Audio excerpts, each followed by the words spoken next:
नमस्कार साथियों, आज मैं आपके लिए एक नया वीडियो लेकर आया हूँ जो कि केंद्रीय बजट। देखिए, केंद्रीय आम बजट 2021 और 2022 का जो भी बजट आया था उसके बारे में बताऊंगा। देखिए, केंद्रीय बजट जो है 6 प्रमुख बिंदुओं पर आधारित था। इस साल का जो जो बजट आया था वो 6 मुख्य बिंदु थे। उसमें क्या क्या बिंदु थे, उस पर कैसे कैसे प्रश्न आने वाले, उस सारी चीज़ मैं आपको आज डिटेल में चर्चा करूँगा। दोस्तों, सबसे पहले आप मेरे यूट्यूब चैनल पर नए हैं तो लाइक करें, और यदि मेरे चैनल को आप सब्सक्राइब अभी तक नहीं किए हैं दोस्तों तो सब्सक्राइब करें, क्योंकि मैं डेली बाय डेली अच्छे अच्छे वीडियो, व्याकरण के, हिंदी के, इंग्लिश के, या जो भी टॉपिक है मैं उनकी वीडियो लाते रहता हूँ, करंट अफेयर की वीडियो लाते रहता हूँ। तो सबसे पहले आप मेरे चैनल को क्या करें दोस्तों, सब्सक्राइब कर लें। तो आइए शुरू करते हैं केंद्रीय आम बजट 2021-2022। ठीक है दोस्तों, आइए देखते हैं। केंद्रीय वित्त मंत्री जो कि निर्मला सीतारमण जी थे, इस वर्ष लगातार तीसरी बार, उन्होंने कितनी बार प्रस्तुत की हैं, तीसरी बार केंद्रीय बजट 2021 पेश किया।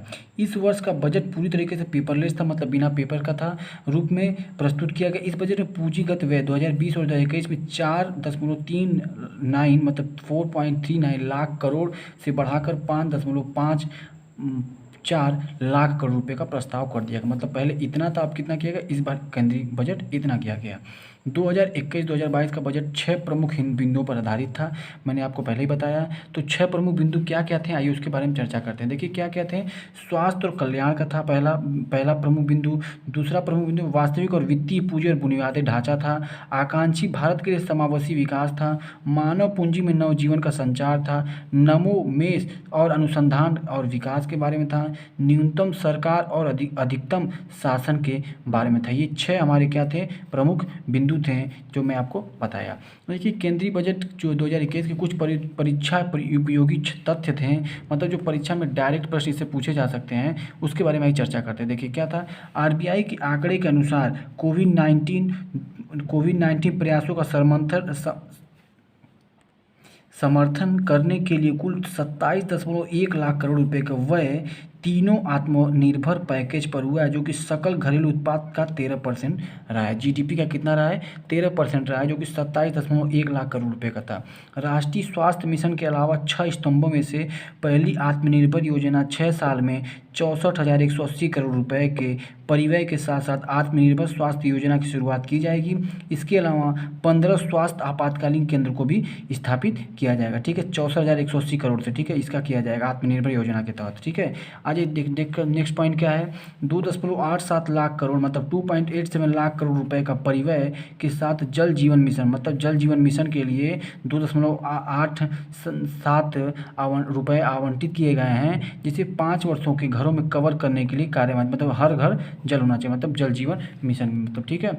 बजट 2021 में मिशन पोषण योजना लॉन्च किया गया। ठीक है, ध्यान दीजिएगा, 2021 में मिशन पोषण 2.0 लॉन्च किया गया है। इसके अलावा 1.42 लाख करोड़ रुपए के परिव्यय के साथ बाहरी शहरी स्वच्छ भारत मिशन 2.0 का भी क्या किया गया है, शुरुआत किया गया है। ठीक है, वित्त मंत्री निर्मला सीतारमण ने वॉलंटरी वाहन स्क्रैपिंग नीति की घोषणा की है। सभी वाहन फिटनेस टेस्ट से गुजरेंगे, जिसकी अवधि यात्री वाहनों के लिए 20 वर्ष और वाणिज्यिक वाहनों के लिए 15 वर्ष किया जाएगा। ठीक है, यात्री वाहनों के लिए कितना है, 20 वर्ष, और जो वाणिज्यिक वाहन मतलब जो माल ढोने वाले वाहन हैं उनको लिए कितना, 15 वर्ष किया गया। ठीक है, जिसको हम क्या बोलते हैं, वॉलंटरी वाहन स्क्रैपिंग नीति।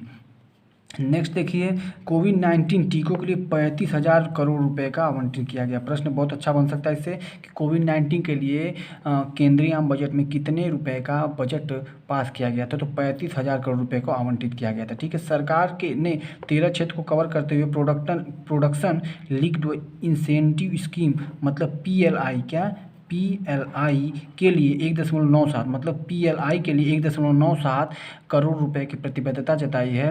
इसके अलावा 7 टेक्सटाइल पार्क 3 वर्ष में लॉन्च किए जाएंगे। 7 टेक्सटाइल पार्क भी खोले जाएंगे 3 वर्ष के अंदर। ठीक है, अगला पॉइंट क्या है, राष्ट्रीय अवसंरचना पाइपलाइन को 7400 परियोजना तक विकसित 7400 परियोजनाओं तक विस्तारित किया गया है। इसके अलावा राष्ट्रीय इंफ्रा पाइपलाइन के तहत 1.1 लाख करोड़ रुपए की 1.1 लाख करोड़ रुपए की परियोजना पूरी की जा चुकी है। सरकार नई इन्फोटेक परियोजनाओं के लिए राष्ट्रीय परिसंपत्ति मुद्रीकरण पाइपलाइन शुरू किया है।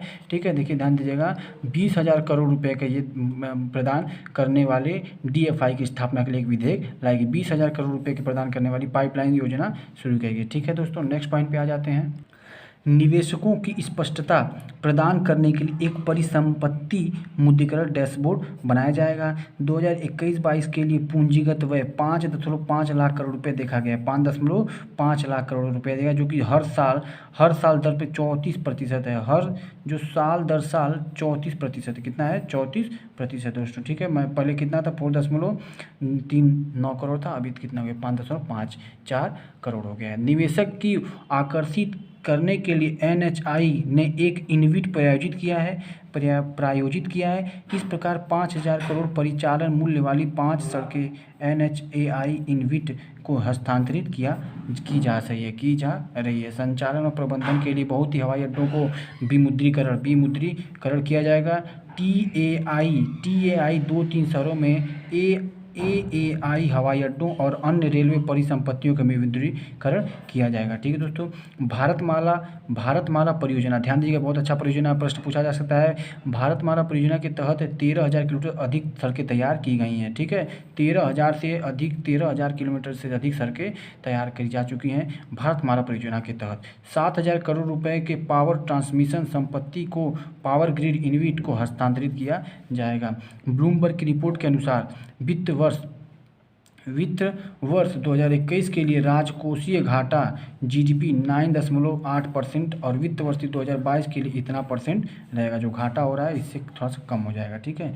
सरकार राष्ट्रीय राजमार्ग परियोजना के लिए तमिलनाडु में 1.03 लाख करोड़ रुपए और केरल के राष्ट्रीय राजमार्ग परियोजना के लिए लगभग 65,000 करोड़ और पश्चिम बंगाल के राष्ट्रीय राजमार्ग परियोजना के लिए 25,000 करोड़ रुपए आवंटित किए जाएंगे। केरल के लिए 65,000 और पश्चिम बंगाल के लिए 25,000 और तमिलनाडु के लिए 1 इतना करोड़ रुपए सरकार राष्ट्रीय राजमार्ग के लिए, ठीक है। नेक्स्ट देखिए पॉइंट क्या है, दिल्ली 2023 तक ब्रॉड रेल मार्ग को पूरा, देखिए दिल्ली दिसंबर 2023 तक ब्रॉड रेल मार्गों का पूरा 100% तक विद्युतीकरण किया जाएगा। देखिए ये बहुत ही तेज़ी से काम हो रहा है। हर जगह जितने भी हैं ब्रॉड रेल मार्ग, जो बड़े बड़े मतलब कई प्रकार के रेल मार्ग होते हैं, जो उनकी चौड़ाई होती है उसी को, जो सबसे चौड़ा वाला रेल मार्ग होता है जिसको ब्रॉड रेल मार्ग कहते हैं, उसको 100% तक जो है विद्युतीकरण कर दिया, मतलब उसके ऊपर तार बिछा दिए जाएंगे। 2023 तक इसको लक्ष्य को रखा गया है। छोटी कंपनी की परिभाषा को अपडेट करने के लिए 50 लाख रुपए को शुद्ध संपत्ति से करोड़ों रुपए तक जुटाने का प्रस्ताव है। 1 लाख से अधिक आबादी वाले 42 शहरी केंद्रों में वायु प्रदूषण की बढ़ती समस्या से निपटने के लिए 22,017 करोड़ रुपए को प्रस्तावित किया गया, ठीक है। अनुपूरक पोषण कार्यक्रम, पोषण अभियान का विलय मिशन पोषण 2.0 का शुभारंभ किया जाना, पोषण संबंधी सामग्री और वितरण और परिणाम को मजबूत करने के लिए आकांक्षी जिलों को पोषण परिणामों के लिए सुधार के लिए गहन रणनीति बनाई जाएगी, ठीक है। बजट 2021 में भारतीय रेलवे के लिए 1.1 लाख करोड़ रुपए की घोषणा की गई। भारतीय रेलवे के लिए 1.1 लाख करोड़ की घोषणा की गई है।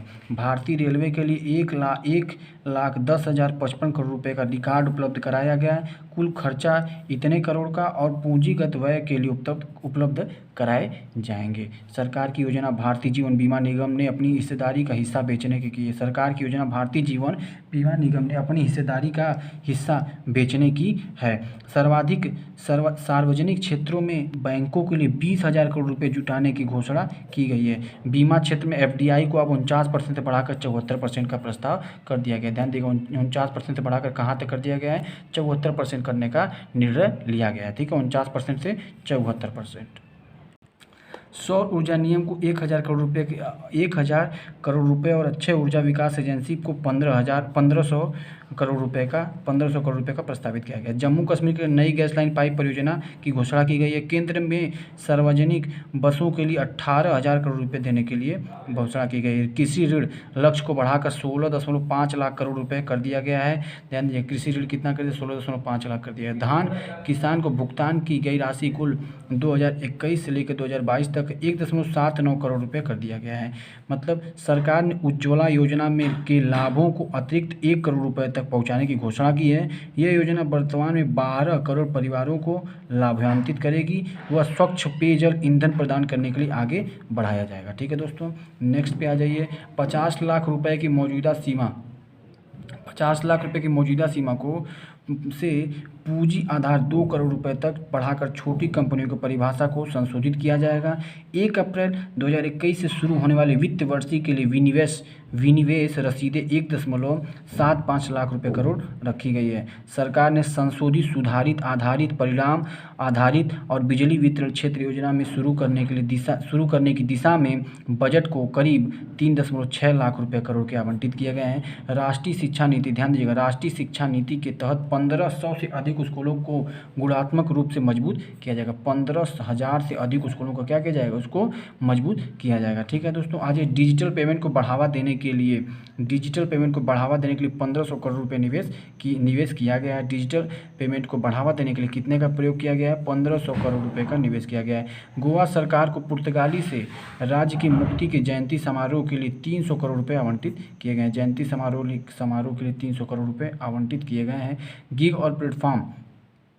और प्लेटफॉर्म श्रमिकों के लिए सामाजिक सुरक्षा लाभ को बढ़ाया जाएगा। यह भारत के परिवहन और उबर और ओला, खाद्य वितरण, स्विगी और जोमेटो जैसे क्षेत्रों में ऑनलाइन प्लेटफॉर्म प्रदाताओं और आईटी और सॉफ्टवेयर फर्मों के अनुबंध श्रमिकों के अलावा 15 मिलियन गिग श्रमिकों को प्रभावित करेगा।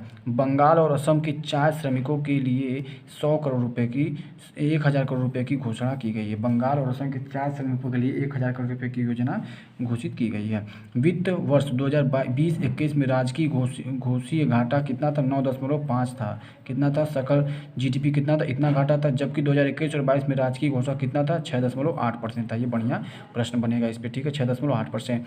आगामी जनगणना, भारत की पहली डिजिटल जनगणना होगी, मतलब जो आने वाली जनगणना है, जैसे इससे पहले 2011 में हुआ था, तो अब 2021 की जनगणना प्रारंभ हो चुकी है दोस्तों। तो अब पहली डिजिटल जनगणना होगी। इस महत्वपूर्ण कार्य के लिए 2021-2022 में 3,768 करोड़ रुपये आवंटित किए जाएंगे। 3,768 रुपये आवंटित किए जाएंगे। तो दोस्तों, सबसे पहले आपको मैं बता दूं कि ये मैं केंद्रीय बजट जो योजना है इसके बारे में 2021-2022 के बारे में आपको बता रहा हूँ।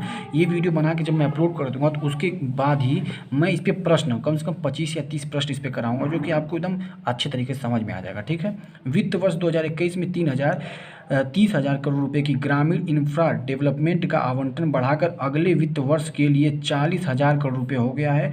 5 प्रमुख मत्स्य पालन केंद्रों के विकास की घोषणा की गई। 5 प्रमुख मत्स्य पालन केंद्रों की घोषणा की गई है। अब ध्यान दीजिएगा, 1,000 और मंडियों को इलेक्ट्रॉनिक राष्ट्रीय स्तर के एकीकृत किया गया है। केंद्रीय विश्वविद्यालय लेह लद्दाख में स्थापित किए जाएंगे। ये बहुत ही अच्छा प्रश्न है।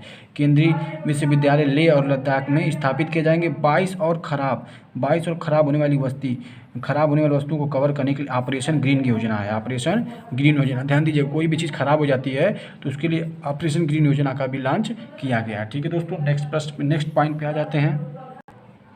उद्यमी क्षमता वाले अनिवासी व्यक्ति को अब 182 दिन से 120 दिनों तक पंजीकरण समय को कम करते हुए बिना किसी भुगतान पूंजी और टर्नओवर प्रतिबंधों के साथ एक व्यक्ति कंपनियों ओपीसी की स्थापित करने की क्षमता की गई। इसमें भी ध्यान दीजिएगा, इस बार की बजट में आम करदाताओं को टैक्स स्लैब से किसी की तरह कोई बदलाव नहीं किया गया है। रिटर्न फाइल 2014 के 3.3 करोड़ से लगभग दोगुना बढ़कर 6.48 करोड़ हो गया 2020 में। सरकार 75 वर्ष से अधिक आयु वालों के लिए आयकर रिटर्न दाखिल करने की आवश्यकता को हटाकर वरिष्ठ नागरिकों को राहत दे दी। 75 वर्ष से ज़्यादा जो उनको लिए रिटर्न दाखिल करना क्या कर दिया, हटा दिया गया। ठीक है, अब ध्यान दीजिएगा, वरिष्ठ नागरिकों के लिए जिसके पास केवल पेंशन और ब्याज आय है, देखिए वरिष्ठ जो नागरिक हैं जिनके पास केवल पेंशन और ब्याज आय है, उनका आयकर रिटर्न दाखिल करने की छूट प्रस्ताव किया गया है। आय को छिपाने के साक्ष्य के साथ गंभीर कर चोरी के मामलों को फिर से खोलने की समय सीमा 6 साल से घटाकर कितनी साल कर दी गई है, 3 साल कर दी गई। 1 वर्ष में 50 लाख रुपया उससे अधिक के लिए अवधि प्रावधान 10 वर्षों तक होगी। 50 लाख से 10 लाख की आय के करदाताओं का योग्य आय के विवाद समाधान समिति national faceless income tax appellate tribunal central की स्थापना की जाएगी। 1 लाख से अधिक करदाताओं को 85,000 करोड़ रुपए कर विवादों को निपटाने के लिए 30 जनवरी 2021 तक विवाद से विश्वास का योजना विकल्प चुना है। सस्ते घर खरीदने के लिए मिलने वाले ऋण के ब्याज 1.5 लाख करोड़ रुपए छूट प्रावधान 31 मार्च 2022 तक बढ़ा दिया गया है। स्कूल और अस्पतालों को चलाने वाले छोटे चैरिटेबल ट्रस्टों के लिए वार्षिक रसीद की छूट सीमा 1 करोड़ से बढ़ाकर 5 करोड़ कर दी गई। 1 करोड़ से बढ़ा के कितनी कर दी गई है? 5 करोड़ कर दी गई। टैक्स ऑडिट की सीमा 5 करोड़ से बढ़ाकर 10 करोड़ रुपए कर दी गई है। 5 वर्षों में सरकार ने 4000 करोड़ रुपए से अधिक व्यय के साथ गहरे महासागर मिशन का प्रस्ताव रखा है। नियोक्ताओं द्वारा कर्मचारियों के पीएफ में योगदान में देर में जमा को नियोक्ता की कटौती के रूप में अनुमति नहीं दी जाएगी। ध्यान दीजिएगा। अगला देखिए, स्टार्टअप के लिए कर में छूट के दावे की पात्रता 1 वर्ष और बढ़ा दी गई है। 31 मार्च 2022 तक स्टार्टअप्स में निवेश के लिए पूंजीगत लाभ में छूट है। उसके बाद नेक्स्ट पॉइंट है प्रोविडेंस फंड में कर्मचारियों योगदान की देर से जमा के लिए नियोक्ताओं की कोई कटौती नहीं। छोटी कंपनियों का अनुपालन आवश्यकता को आसान बनाया जाएगा। थ्रेशोल्ड शेयर पूंजी 2 करोड़ से 20 करोड़ के कारोबार वाली छोटी कंपनियां होंगी। गैर सरकारी संगठनों तथा निजी स्कूलों की राज्य की साझेदारी के लिए 100 नए सैनिक स्कूल स्थापित किए जाएंगे। 100 नए सैनिक स्कूल स्थापित किए जाएंगे। अगले आ जाइए, 2021 में के बजट में सोने और चांदी के सीमा शुल्क युक्ति संगत बनाया जाएगा। कपास की सीमा शुल्क बढ़ाकर 10 से 15% कर दिया गया। सोलर लालटेन की सीमा 5% की कटौती कमी की गई है। और कापर स्क्रैप की ड्यूटी 5% घटाकर कितनी कर दी गई? 2.5% को आधी कर दी गई। इसी प्रकार दोस्तों से केंद्रीय आम बजट की जो इतने भी पॉइंट मैंने आपको बता दिया। अब क्या करना है कि मैं ये वीडियो में अपलोड करूँगा, उसके कुछ देर बाद ही नेक्स्ट जो इसका वीडियो अपलोड करूँगा वो केंद्रीय आम बजट के प्रश्नों पे होगा। और 25 से 30 प्रश्न, जितने भी प्रश्न होंगे वो सारे प्रश्न, उससे बाहर आपका कहीं नहीं जाएगा। दोस्तों, आप केंद्रीय बजट के इस वीडियो को ज़्यादा से ज़्यादा शेयर करें, लाइक करें, सब्सक्राइब करें। बहुत बहुत धन्यवाद।